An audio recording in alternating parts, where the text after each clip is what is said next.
চুরি করা, যারা চোর, যারা ডাকাত, যারা বিজেপির, এই এদিকে এসো, এসো না, প্যার কিয়া তো ডরনা ক্যা, এই আহ্বানে যারা ভয় পেয়ে আজকে চলে গেছে। দেখবেন ওখানে অরূপ বিশ্বাস আছে, যাকে মেসি দেখতে এসেছিল, আর্জেন্টিনার মেসি যাকে দেখতে এসেছিল, যে লুকিয়ে ছিল এতদিন, দরজা খুলছিল না, সিকিউরিটি গার্ড ডাকলেও যে পাত্তা দিচ্ছিল না, সে ওখানে থাকবে। ঋতব্রত আপনারা জানেন, বিসি, আর বেশি কিছু বললাম না, সে থাকবে। বাদ বাকি যারা এতদিন কলেজে কলেজে গুন্ডামি চালিয়েছে, বিভিন্ন ভাবে তারা যারা কলেজের ফেস্টের নামে টাকা তুলেছে, বিভিন্ন আর্টিস্ট তো এসছে, ঠিক আছে, তার পেছনে তারা নিজেরা আর্টিস্ট হয়ে গিয়ে অনেক কাজ করেছে, অনেক আর্টের প্রদর্শন দিয়েছে, তারা থাকবে। যারা কিছু খায়নি, যাদের খাওয়া দাওয়ার সাথে লেনদেন নেই, যাদের শুধু একটাই ভালোবাসা, আবেগ, উচ্ছ্বাস, মমতা বন্দ্যোপাধ্যায় নামটাই যাদের জন্য যথেষ্ট, এবং যারা মমতা বন্দ্যোপাধ্যায়ের ইতিহাসকে জানেন, সংগ্রামকে জানেন, মমতা বন্দ্যোপাধ্যায়ের জন্য আজকে এই কলকাতার রাস্তাঘাট, আলো, স্বাস্থ্য, জল, এবং মমতা বন্দ্যোপাধ্যায়ের জন্য পরিবহন দপ্তর থেকে আরম্ভ করে বিভিন্ন দপ্তরে যে বিপুল উন্নয়ন এই গত 15 বছরে হয়েছে, বিশেষ করে মহিলাদের জীবনে যে বিপুল উন্নয়ন হয়েছে, তারা এই জিনিসগুলোকে মাথায় রেখে আসবে। আমাদের এখানে আমরা যারা দাঁড়িয়ে আছি, আমরা প্রত্যেকে, আমাদের ব্যাংকে হয়তো বেশি টাকা নেই, কিন্তু বুক ভরা আবেগটা আছে, উচ্ছ্বাসটা আছে।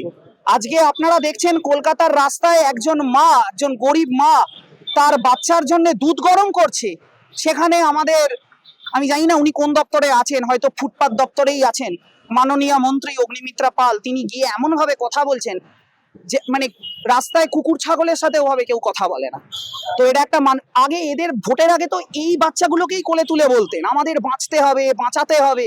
আজকে সেই ধ্বনি গেল কোথায়, প্রতিশ্রুতি গেল কোথায়? 4 মাস পূরণ, আজকে বলা হয়েছিল ডিএ বাড়বে, ডিএ নিয়ে কোনো কথা আছে? যারা অযোগ্য শিক্ষকদের নিয়ে এত কথা, কোনো কথা আছে? অভয়ার মা কি বলছেন, আমার মেয়ের সাথে এই ঘটনা ঘটেনি। তাহলে এতগুলো দিন বাংলার মানুষকে ভুলটা বোঝালেন কেন? কেন বাংলার মানুষকে ভুলটা বোঝালেন? নিজের মেয়ের সাথে এই নোংরা শব্দটা কি করে আপনারা জুড়লেন? মা হয়ে লজ্জা করে না? আজকে শুধুমাত্র পলিটিক্যালি পাওয়ার গেইন করার জন্য নিজের মেয়ের সাথে এটা করতে পারলেন। আর যদি আপনার মেয়ে খুনি হয়, আপনার মেয়ের বিচার আমাদের প্রত্যেকের বোন, সে আমাদের বাড়ির বোন, সে আমরাও গর্জে উঠবো।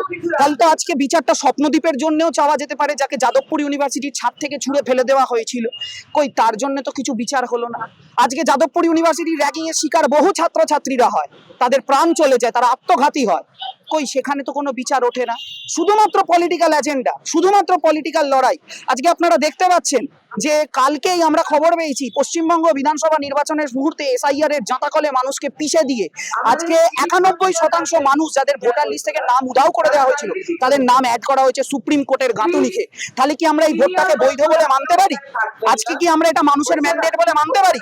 সময় উত্তর দেবে, মানুষ উত্তর দেবে, জনতা উত্তর দেবে। 4 মাসে একটা কথাই বলবো, ভয় ইন ভরসা আউট। যারা বলেছিল ভরসা ইন ভয় আউট, তারা এখন হয়ে গেছে ভয় ইন ভরসা আউট। তো রাস্তায় টোটোওয়ালাগুলোকে চলতে দিচ্ছে না। সামনে পুজো, দেখতে পাচ্ছেন আশেপাশে কোনো উন্মাদনা? আগে তো পুজো, আমাদের এই দুর্গাপূজাটা শুধুমাত্র পুজো না, it's one of the art festivals of India. And গত বছরই আমার যতটুকু মনে হচ্ছে প্রায় 60,000 কোটি টাকা রেভিনিউ জেনারেট হয়েছে। এই বিজনেস আমাদের, এটা শুধুমাত্র পুজো নয়, মানুষের শুধু আজকে গরিব যারা ফুচকাওয়ালা, সেখান থেকে বিজনেস শুরু হয়। আজকে যারা হস্তশিল্প প্রদর্শন করেন, সেখান থেকে বিজনেস শুরু হয়। আজকে যারা স্টার্ট আপ করছেন, ধরুন আজকে আমরা যারা ছাত্রছাত্রীরা, আমাদের মনে হলো হাত খরচের জন্য আমরা একটা ছোট স্টল দিই, সেখানে বিজনেসটাও আমরা করতে শিখবো। একটা মানুষকে কিছু জিনিস সেল করা মানেও সেটা বিজনেস জেনারেট করা, সেটা যেমন আমরা শিখবো। আজকে যদি কোনো বড় ব্যবসায়ী আসে বিভিন্ন জায়গা থেকে, রিলায়েন্স ইন্ডাস্ট্রিজ থেকে আরম্ভ করে, আপনারা দেখেছেন টালা প্রত্যয় নামক পুজোয় ক্যাম্পাস স্টল থেকে আরম্ভ করে বড় বড় কোম্পানিজরা এখানে এসে তাদের তারা এই দুর্গাপুজোর পাশে দাঁড়ান। তো সেই সমস্ত উন্মাদনা কোথায়? মানুষের মধ্যে উচ্ছ্বাস কোথায়? শুধু পার্টি অফিস ভাঙা হচ্ছে, বুলডোজার ভাঙা হচ্ছে, আর কথায় কথায় বিধানসভাটাকে আমাদের জি বাংলা স্টার জলসার মেগা সিরিয়াল বানিয়ে মমতা ব্যানার্জি করা হচ্ছে। তারা যে প্রতিশ্রুতি দিয়েছিল, সেই প্রতিশ্রুতির একটাও পূরণ হচ্ছে না। আপনারা পূরণ করুন। আমি বলছি, আমরা প্রত্যেকে বলছি, আমরা যেমন ভালোটাও বলি, আমরা তেমন খারাপটাও বলি। ভালোটাও বলবো, আজকে ভালো হয়েছে কোনটা, যেটা উনি ওই বাংলাদেশের কাছে যে বর্ডারের কাজটা উনি করতে চাইছেন, ভালো, যথেষ্ট ভালো কাজ, অবশ্যই তিনি করবেন। কিন্তু আজকে আমেরিকার অঙ্গুলি হিলনে কেন ভারতকে আমাদের চলতে হবে? আজকে তেল রাশিয়া বেচতে চাইছে, কিন্তু ভারত কিনছে না। মানুষের এই যে মধ্যবিত্তদের যে পকেট, সেই পকেট আজকে জাঁতাকলে পিষে যাচ্ছে এই মোদি আর অমিত শাহর জঘন্যতম যে বিদেশ নীতি, তার জন্যে। এগুলোর দিকে কে তাকাবে? চিনির দাম পেট্রোলের দাম সমান। আজকে যারা 2014 সালে বলেছিল যে আমরা দাম কমাবো, যাদের অ্যাডভার্টাইজমেন্ট এখনো ইউটিউব চ্যানেলে পাওয়া যায়, আজকে দেখুন তারা 14 বছর কি 15 বছর হতে চললো তারা সরকারে আছে, আজকে তাদের অবস্থায়, তাদের জমানায় কি অবস্থা হয়ে দাঁড়িয়েছে পশ্চিমবঙ্গের। গোটা রাজ্যের ছাত্রছাত্রীদের নিট ইউজিসি পরীক্ষার কি অবস্থা। 2014 সাল থেকে প্রায় 150-র ওপর পেপার লিক, এই নিয়ে একটাও তদন্ত হয়েছে? সিবিআই একটাও তদন্তের কুল কিনারা করতে পেরেছে? তাহলে কেন্দ্রীয় এজেন্সির ওপর ভরসা রাখবো কি করে, কিভাবে? আজকে এই প্রশ্নগুলো আমরা তুলছি, কেন তুলবো না? We live in a democratic society and India stands to be one of the most largest democracy in the entire world. So why we will not raise questions? Whenever we are raising questions, they are threatening us with their agencies. Agencies are not puppets. All are servants of India, and everyone has to follow the constitution.